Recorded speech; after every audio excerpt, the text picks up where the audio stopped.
que cette personne prenne son téléphone, m'insulte avec des insultes vraiment pitoyables et me parle de mes anciennes addictions alors qu'elle-même elle a des addictions. Chérie, la vodka c'est pas de l'eau.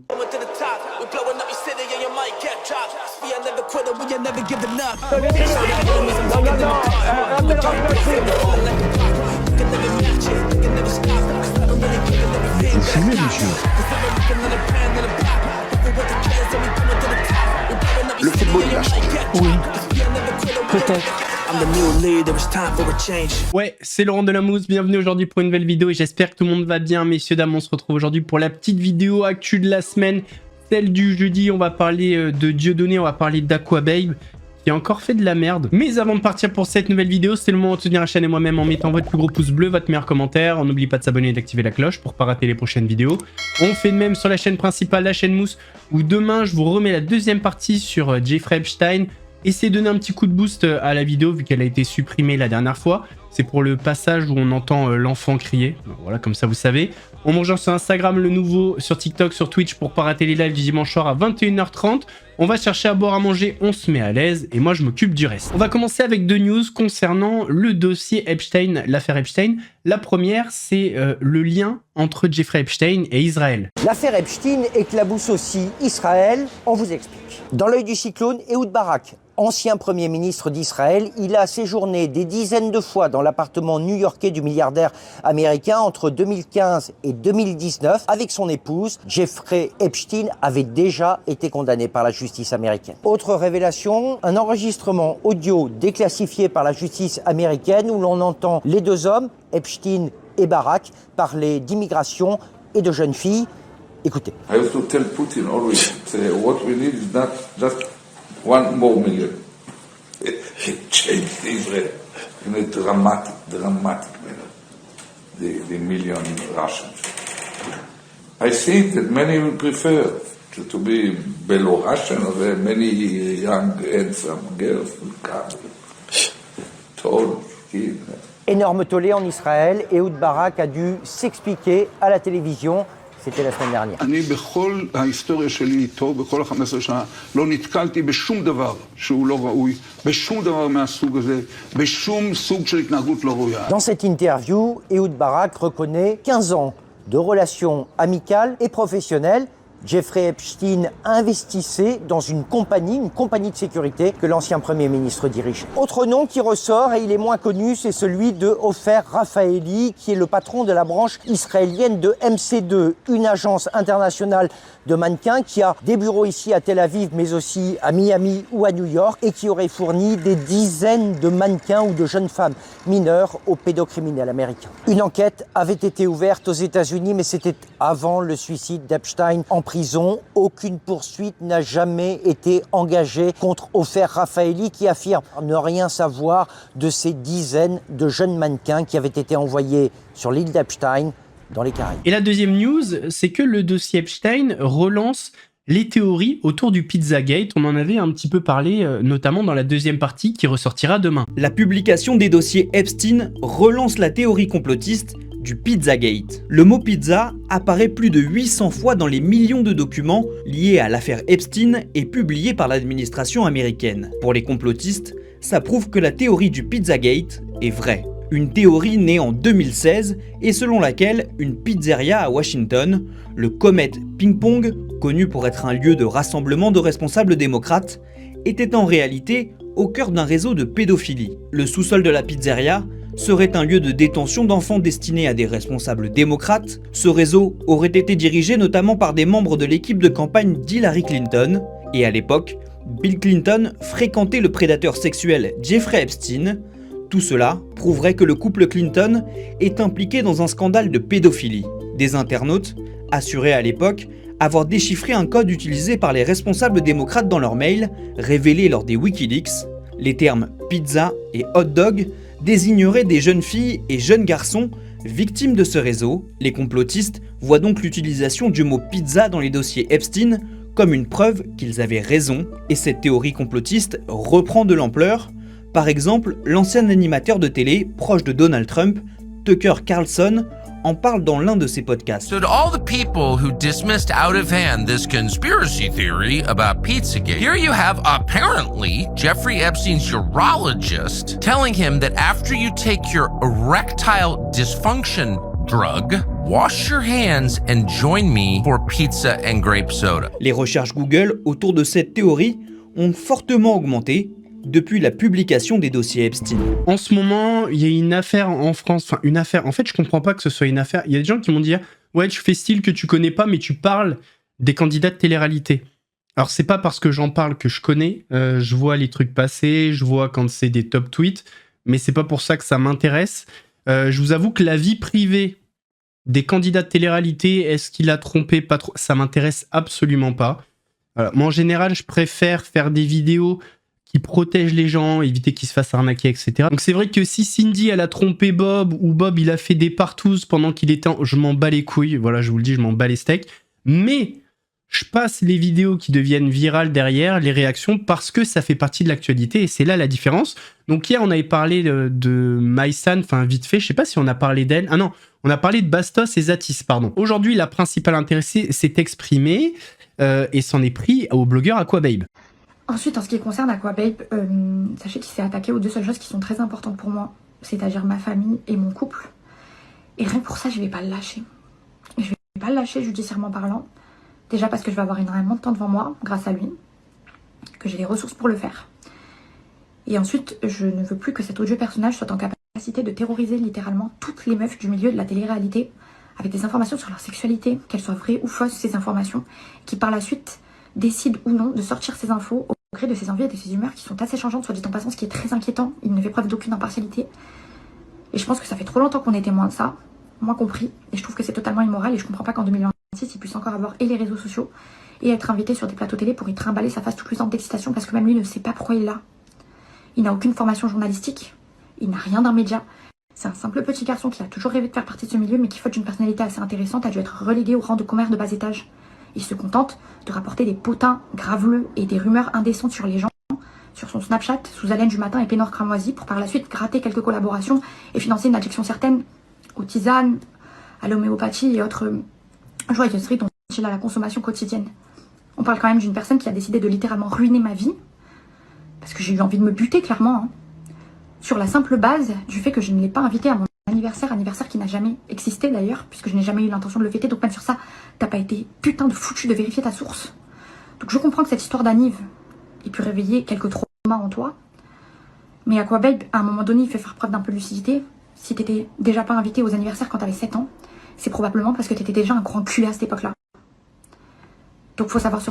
Je vais donc m'armer de patience pour m'occuper de lui dans la plus grande légalité, si en attendant certaines d'entre vous se sont rendues compte que ce personnage ne mérite pas d'être suivi. Je vous invite à vous désabonner. Sachez également qu'il n'a aucun remords ou regret, parce que je me suis précipitée pour lui envoyer un message par la suite en lui disant qu'il connaissait pas mon état de santé, que ça pouvait avoir de graves conséquences, qu'il faisait du mal autour de lui, et que j'étais clairement au bord du gouffre, et le mec m'a répondu en se moquant de moi. Donc, je ne veux pas spéculer sur son anatomie, mais je suis presque persuadée qu'il a un tout petit pénis, parce que ce garçon ne se remet en question à aucun moment du processus. Et c'est très triste et il est dangereux, et je pense qu'il déteste les femmes, et qu'il ne devrait pas pouvoir continuer de faire ce qu'il fait, c'est-à-dire de faire du mal autour de lui. Je tiens à dire aussi, pour les personnes qui ont fait en sorte que cette information sorte et qui sont allées le contacter, sachez que comme il m'a fait, il vous fera, et je sais de source sûre qu'il a des informations sur vous. C'est pas ce que je souhaite, hein, mais ça va forcément vous retomber dessus à un moment ou à un autre. Je tiens aussi à dire qu'à aucun moment du processus, je n'ai contacté quelque blogueur que ce soit. Je me suis simplement terrée chez moi. Je n'ai parlé à personne, ni moi, ni mon entourage. Même pas à Bastos, parce que je sais que ça me fait des problèmes en interne, parce que certains pensent que j'ai contacté je n'ai contacté personne. Et j'invite qui que ce soit que j'aurais contacté à le dire librement si c'est le cas, ou même quelqu'un de mon entourage. Je veux juste qu'on me laisse tranquille. Je ne veux plus jamais mettre un pied sur ces foutus réseaux sociaux. Je ne veux plus entendre parler de toutes ces histoires. Et de tous ces gens, surtout. Et aller mieux. Et qu'Emin aille mieux aussi. C'est la seule chose que je veux. bonne continuation et bon ramadan tout le monde.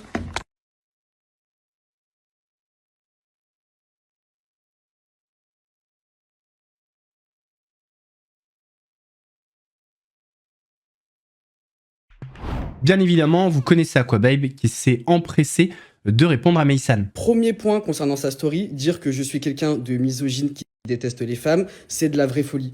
D'accord? C'est de la vraie folie, sachant que je suis quelqu'un, depuis que je suis sur les réseaux sociaux, j'ai toujours promu le 39-19, ainsi qu'également d'autres causes qui concernent les violences faites aux femmes.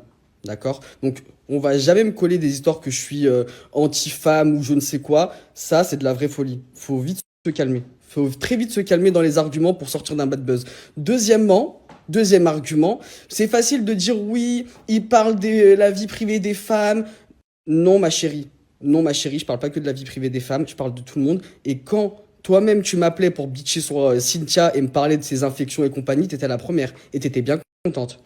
D'accord? Quand il s'agit de révéler des informations sur toutes tes copines, t'es la première, mais quand il s'agit de sortir une information sur toi, ça y est, ça te choque. Et de là à commencer à essayer de retourner la situation contre moi, à dire que je suis mauvais, ça va pas. Maintenant, de voir ces mêmes personnes prendre leur téléphone et faire les choquer en mode ouais, à quoi il a parlé sur moi. T'es la première à faire pareil. T'es la première à m'envoyer les informations et à faire en sorte que soit ça sort ou soit en mode garde-le pour toi, c'est du bitchage entre nous. Ça a toujours fonctionné comme ça. Pourquoi maintenant les candidats de télé-réalité prennent leur téléphone et font genre le coup de vis? Ouais, je suis choqué, à quoi tu connais le personnage, tu connais le truc. Tu sais comment ça fonctionne. Toi-même, t'étais contente. Les gens dans le milieu sont contents. Pourquoi maintenant vous faites les coups de vis? Arrêtez les coups de vis. Arrêtez les coups de vis, c'est pitoyable, genre. Troisième point, quand elle dit que je me suis moqué d'elle en message, c'est totalement faux. Elle est venue m'écrire pour me dire qu'elle était mécontente. Je lui ai simplement répondu « bonne continuation ». Donc à partir du moment où on parle de « je me suis moqué d'elle », ça aussi, c'est faux. Faut arrêter de mentir parce que j'ai fait un constat d'huissier concernant ma story et concernant les messages, les échanges et compagnie.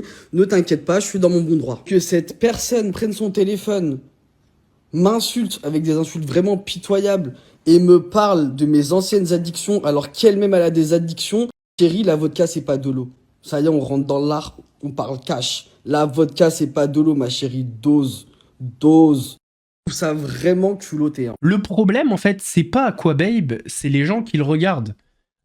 Parce que s'il était dans une démarche de protéger son audience, de dénoncer des arnaques, des manières de faire, ou de dire la vérité sur une personne qui aurait une image parfaite sur les réseaux, alors qu'en vrai, ce serait pas du tout le cas, pourquoi pas?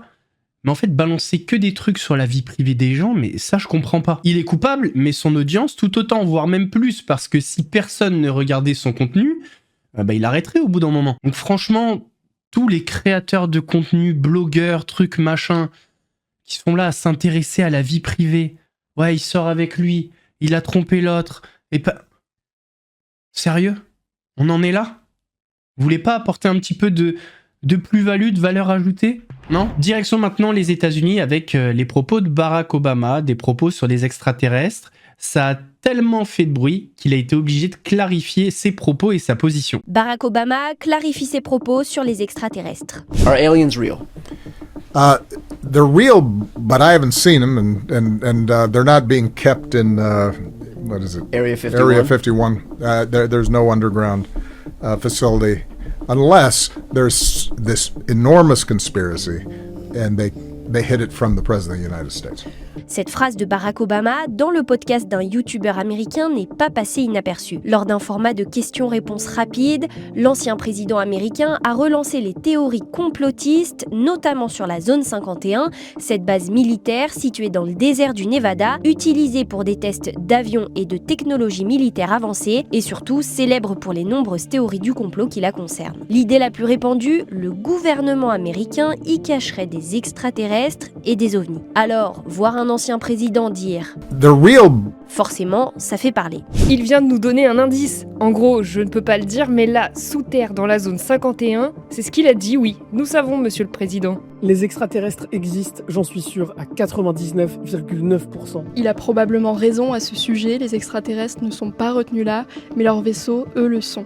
Il a dit qu'ils étaient réels, mais aucune question sur comment est-ce qu'il sait ça. Surtout aux États-Unis, où 47% de la population pense que la Terre a déjà été visitée par des extraterrestres, selon un sondage de l'Institut YouGov. Je pense que ce qui est important pour les gens de comprendre, c'est que c'est le président des États-Unis qui s'exprime. Donc pour les gens extraterrestres, la question des extraterrestres, pour beaucoup, c'est pas vraiment la question scientifique de savoir s'il y a de la vie ailleurs, c'est plutôt de savoir si les extraterrestres sont parmi nous ont visités, c'est lié à la question des ovnis, etc. Donc là, Obama, il répond à ça, il dit là non, enfin j'ai pas d'informations là-dessus, j'en sais rien. Par contre, ce qu'il dit, il se fait le porte-parole de la science, il dit oui, bah, dans l'univers, il y en a sûrement. Il dit, voilà, il fait une réponse très courte. Face à l'ampleur des réactions, Barack Obama s'est expliqué quelques jours après sur Instagram. Je voulais rester fidèle à l'esprit du jeu rapide, mais comme cela a suscité des réactions, permettez-moi de préciser. Statistiquement, l'univers est si vaste qu'il y a de fortes chances qu'il existe de la vie ailleurs. Cependant, les distances entre les systèmes solaires sont si grandes que les chances d'avoir reçu la visite d'extraterrestres sont faibles et je n'ai constaté aucune preuve durant ma présidence d'un contact extraterrestre avec nous. Vraiment. Dans le complément qu'il a donné, il fait bien la nuance, c'est-à-dire de dire, vu la vastitude de l'univers et vu le fonctionnement de ce qu'on sait des sciences et le fait que la Terre a rien de particulier, on est fait de choses qui sont très abondantes dans l'univers, de l'azote, du carbone, de l'oxygène, de l'hydrogène.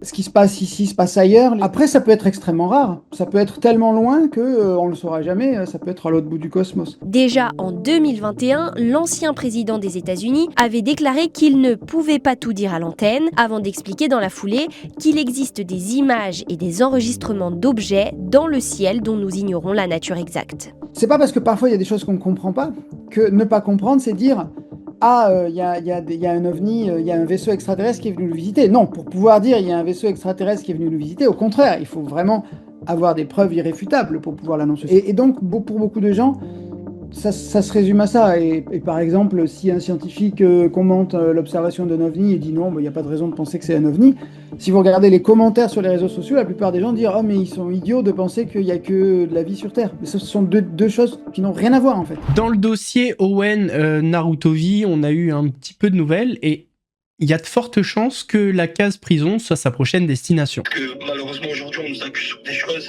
et on n'a pas toutes les images parce qu'on n'a pas tout enregistré et c'est un peu difficile de se défendre. J'ai eu aujourd'hui la preuve, je suis passé devant le juge et ils sont complètement déconnectés de la réalité. Donc pour la caution et tout, moi je veux pas la payer. Donc il y aura sûrement une détention assez on s'en bat les couilles. Après le 6 juillet, de toute façon on reviendra toujours sur les appuis. Si vous êtes venu au local un jour, vous avez pris des photos avec nous, vous avez pu discuter avec nous, avec Chypre, etc. Si vous pouvez témoigner, si vous pouvez être là pour ce que vous pouvez faire, les gars, ça va être important. Parce que comme je vous ai dit, ils sont totalement déconnectés de la réalité. J'ai pu parler avec les juges, etc. Les gars, il faudra les écouter, ils sont loin, ils sont dans une matrice. Ouais les gars, il y a John Spencer qui vient de créer le Discord. Donc voilà, merci John. Le procureur, il veut rien savoir. Et on l'a même pas rencontré une seule fois, il veut même pas nous rencontrer. En parlant d'arrestation, le prince Andrew a été arrêté pour une affaire liée à Jeffrey Epstein. C'est une info qui vient de tomber. Le prince Andrew a été arrêté par la police britannique pour une affaire liée à Jeffrey Epstein. Le frère du roi Charles III est accusé de faute dans l'exercice de fonctions officielles. Les autorités soupçonnent Andrew d'avoir notamment transmis des informations potentiellement confidentielles à Jeffrey Epstein du temps où il était émissaire du Royaume-Uni pour le commerce international entre 2001 et 2011. Concrètement, la justice aurait découvert des mails dans lesquels Andrew Mountbatten-Windsor transmettrait à Epstein des rapports confidentiels sur des investissements britanniques en Afghanistan, en Chine, à Singapour. Il ne s'agit donc visiblement pas d'une arrestation liée au trafic sexuel pédocriminel mis en place par Jeffrey Epstein ou à une histoire d'agression sexuelle. On précise qu'Andrew a déjà été visé par au moins une plainte pour agression sexuelle par une victime du trafic d'Epstein, une procédure réglée à l'amiable en 2022 avec un règlement estimé à plus de 10 millions d'euros. Virginia Giuffre assurait avoir été une esclave sexuelle contrainte à des relations avec Andrew quand elle avait 17 ans. Elle s'est depuis suicidée. Ces dernières semaines, de nouveaux témoignages et de nouvelles photos compromettantes d'Andrew ont été révélées au grand public dans les Epstein Files. Pour rappel, fin 2025, le roi Charles III avait retiré à son frère tous ses titres, dont celui de prince, une décision qui n'avait pas été prise depuis plus d'un siècle. Je suis tombé sur une petite vidéo de Dieudonné, c'est sa quotidienne à lui, où il allume, mais alors bien comme il faut, Cyril Hanouna. Jamais invité donc dans l'émission de Cyril Hanouna. Alors, j'ai bien noté cela, hein, que je ne serais pas invité dans son émission de merde. Enfin, c'est un jugement tout à fait personnel, et ça n'a rien à voir envers les personnes, mais c'est vrai que je n'apprécie pas spécialement son travail. Mais de là à faire pression sur mon environnement pour m'empêcher de faire rire la France avec ce duo avec Jean-Marie Bigard, là, je comprends pas très bien, là, Cyril Hanouna. Je ne peux rester sans réaction. Les Français ne vous appartiennent pas, monsieur Hanouna. Vous avez pour l'instant une position certes dominante dans ces médias de merde, de propagande subventionnés pour la plupart. Certes, mais cette position de privilégié, on l'a bien compris, ne vous autorise pas à faire tout et n'importe quoi. On se réveille, Cyril. Vous avez décidé d'entrer dans la danse, dans cette polémique, pour faire obstacle à mon spectacle. Quelle drôle d'idée. Je ne sais pas si vous avez été mal conseillé, mais sachez, cher monsieur Hanouna, que je ne suis pas Jean-Marie Bigard. Je ne viendrai pas chialer sur votre plateau, hein, comme l'a fait le pauvre Jean-Marie, on le regarde. De gens qui venaient à mon secours. Donc Il est vrai que je n'ai pas pour votre œuvre, monsieur Hanouna, et votre fonction, un très très grand respect. Attention, hein, aucune haine dans mon discours. Je n'ai seulement que de l'indifférence par rapport à votre travail. Mais jamais, vous m'entendez, au grand jamais, je n'aurais fait, moi, obstacle à votre droit de travailler dans la société française. Jamais. Même si le résultat de ce travail est pour moi particulièrement déplorable, insupportable, me casse les oreilles. Hein, bon. Et que votre responsabilité dans l'abêtissement des masses laborieuses est pour moi manifeste. Mais bon. Par conséquent, j'ai envie de vous dire, finissons-en avec ces coups bas, ces coups dans le dos. Moi, aujourd'hui, j'ai décidé de vous regarder dans les yeux, monsieur Hanouna, et vous inviter au débat. Un débat loyal, si cela vous dit quelque chose. Dans un endroit neutre, venez avec vos caméras. J'ai l'impression que c'est une vidéo qui date, mais je suis pas sûr. Bon, je l'ai remise quand même. D'ailleurs, je sais pas si vous vous souvenez, j'avais fait une vidéo sur la chaîne principale. Pourquoi TBT9 va cartonner? Je m'étais fait insulter déjà à des gens qui n'avaient pas compris que j'étais pas fan. J'étais pas en mode j'espère que ça va marcher. Factuellement, je pense que ça va marcher. Déjà, il y avait un peu des golbuts dans le lot. Mais force est de constater que j'avais pas tort. C'est un carton. Messieurs, dames, on arrive à la fin de cette vidéo. J'espère qu'elle vous a plu. Si c'est le cas, votre plus gros pouce bleu, votre meilleur commentaire. On n'oublie pas de s'abonner et d'activer la cloche pour ne pas rater les prochaines vidéos. On fait de même sur la chaîne principale, la chaîne Mousse, où demain vous avez la deuxième partie sur Jeffrey Epstein. On me rejoint sur Instagram le nouveau, sur TikTok, sur Twitch pour ne pas rater les lives du dimanche soir à 21h30. Nous, on se donne rendez-vous samedi pour une nouvelle vidéo. En attendant, prenez soin de vous. Laurent Delamousse vous salue.